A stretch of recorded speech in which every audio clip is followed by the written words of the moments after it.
In this video, I will show how to insert a horizontal line in Word for Mac OS and Windows.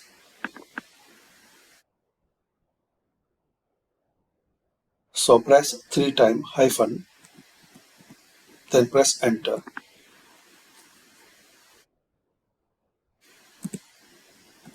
So this is the basic way and easy way to insert horizontal line.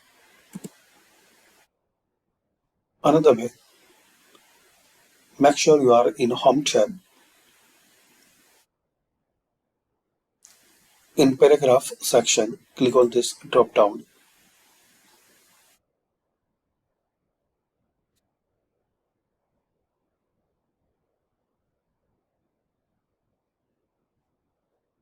Now select here horizontal line.